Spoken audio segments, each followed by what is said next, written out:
नमस्कार, times of Swaraj में आप सबों का स्वागत है और मैं हूं संतोष सिंह। और आज हम टाइम्स ऑफ स्वराज में बात कर रहे हैं डोभाल के उस बयान को लेकर, जिस बयान को लेकर पूरे देश में बबेला मचा हुआ है। स्वाभाविक तौर पर बयान ही कुछ ऐसा है कि अगर सुभाष चंद्र बोस होते तो देश का बंटवारा नहीं होता, सुभाष चंद्र बोस होते तो जो आज़ादी में जो समय लगा वो समय नहीं लगता। कई तरह की ऐसी चीज़ें उन्होंने कही हैं जो इतिहास की ठीक उलट है। और ये सारी बातें ऐसी बातें हैं जिन बातों को संघ 1947 से दोहरा रहा है, कोई आज से नहीं दोहरा रहा है। और वो क्यों दोहरा रहा है, यही समझने की जरूरत है। और डोभाल इस बात को क्यों कह रहे हैं, ये समझने की जरूरत है। इसके पीछे की राजनीति क्या है, ये समझने की जरूरत है। और ये इस तरह का इतिहास दोहरा कर संघ क्या साबित करना चाहते हैं, ये समझने की जरूरत है। जी हाँ, देखिए, जिस व्यक्ति का, जिस संगठन का अपना इतिहास नहीं होता है, वो अक्सर किसी दूसरे विचारधाराओं के इतिहास व्यक्ति को कभी गौरवान्वित करता है, उसको कभी उसको नीचे करता है, और उसी के सहारे वो नैरेटिव चलाने की कोशिश करता है। देखिए, संघ का सत्य यही है कि संघ आज़ादी के आंदोलन से अपने आप को दूर रखा, ये सच्चाई है। और जिस सुभाष चंद्र बोस का ये आज उदाहरण दे रहे हैं ना, वो सुभाष चंद्र बोस जब कांग्रेस से उनका मतभेद हुआ तो हेडगेवार से मिलने के लिए 2 बार, एक बार नहीं 2 बार नागपुर गए, लेकिन हेडगेवार मिलने से मना कर दिए। क्यों? इनको लगता था, सुभाष चंद्र बोस को, कि जो स्वयंसेवक की बात जानकारी आ रही है कि हेडगेवार ने एक स्वयंसेवक की एक ऐसी फौज खड़ी की है जो किसी भी प्रतिकूल परिस्थिति में लड़ सकता है, वो आज़ाद हिंद फौज में कमोबेश उसी तरह के फौज को खड़ा करना चाहते थे और इस फौज का इस्तेमाल भी करना चाहते थे कि हम लोग साथ मिलकर आज़ादी के आंदोलन में लड़ें। लेकिन भाग खड़े हुए। सावरकर से मिले सुभाष चंद्र बोस, लेकिन सावरकर से जब मुलाकात हुई तो निकलने के बाद उनको समझ में आ गया कि ये व्यक्ति आज़ादी के पक्षधर नहीं है, ये कुछ और सोच रहा है, एक अलग तरीके की हिंदुस्तान की बात करें। बात वहीं खत्म हो गई। अगर गांधी से उनको इतना ही घृणा था, नेहरू से इतना ही दुराव था उनका, तो आज़ाद हिंद फौज का जब गठन हुआ तो गांधी ब्रिगेड क्यों रखा गया?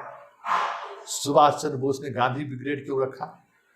अपने फौज का यूनिट का नाम गांधी क्यों रखा? नेहरू क्यों रखा? और इतना ही नहीं, डोभाल साहब और संघ को ये जानकारी होनी चाहिए कि राष्ट्रपिता उपाधि किसने दिया महात्मा गांधी को, और क्यों दिया? वो व्यक्ति तो सुभाष चंद्र बोस ही है जिसने ये उपाधि दिया।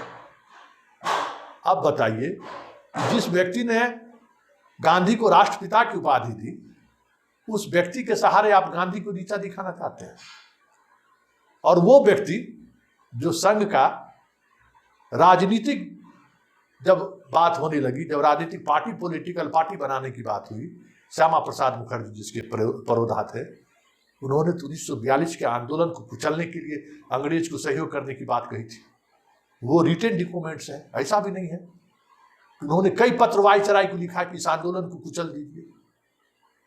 उसको आप जुटला सकते हैं। व्हाट्सएप यूनिवर्सिटी पर थोड़ी बातचीत हो रही है, जो होगा कह देना है। कभी नेहरू को नीचा दिखाना है तो पटेल को सहारा ले रहे हैं।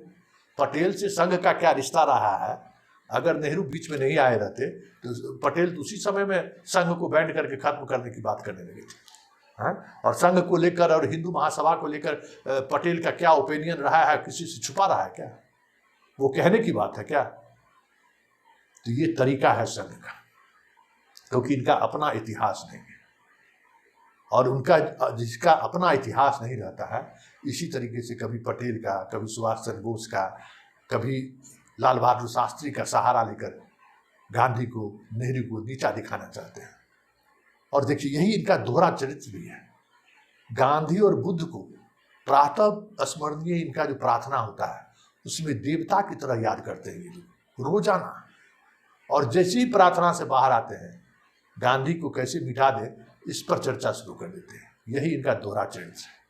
और पूरी आज़ादी का आंदोलन के दौरान ये अंग्रेजों से लड़ने के बजाय मुस्लिम लीग के साथ बैठकर देश बंटवारा की सियासत कर रहे थे। इस देश के बंटवारा के लिए जितना जिम्मेवार मुस्लिम लीग है, उससे कम जिम्मेवार हिंदू महासभा और आरएसएस नहीं है। आप इतिहास के पन्नों को पलट कर देख लीजिए, व्हाट्सएप यूनिवर्सिटी वाला इतिहास नहीं, उस समय के तमाम पत्राचार को आप देखिए, तो ये इनका दोहरा चरित्र है और इसी चरित्र के सहारे इस देश को साधना चाहते हैं, क्योंकि इनका अपना इतिहास नहीं है।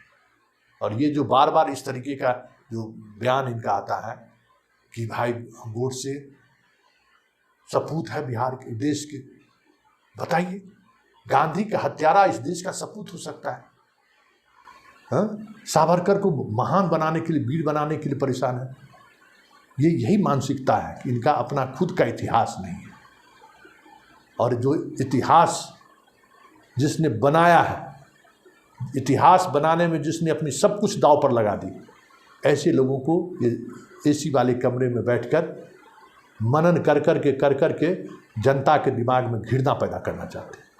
ये कोशिश कोई आज से इनकी नहीं चल रही है, ये कोशिश इनकी 1925 से चल रही है, और ये कोशिश आज भी कामयाब। राजनीतिक सत्ता आप हासिल कर लिए हैं, लेकिन वैचारिक सत्ता और सांस्कृतिक सत्ता जिसकी आप बात करते हैं, वहाँ तक आज भी आप नहीं पहुँचे हैं, क्योंकि उसके लिए जो मोरल गट्स चाहिए ना, वो संघ और बीजेपी के पास है ही नहीं। समझ गए ना, वो है ही नहीं इनके पास जो उस आधार पर कुछ बात करे, और चलते चलते एक और बात कह देते हैं। ये जो चरित्र दिखाने की कोशिश हो रही है, अंबेडकर को क्यों नहीं अपनाते हैं? अंबेडकर को अगर अपनाएं, जैसे सुभाष चंद्र बोस, लाल बहादुर शास्त्री, पटेल को अपनाकर बात रखते हैं, अंबेडकर को क्यों नहीं अपनाते हैं?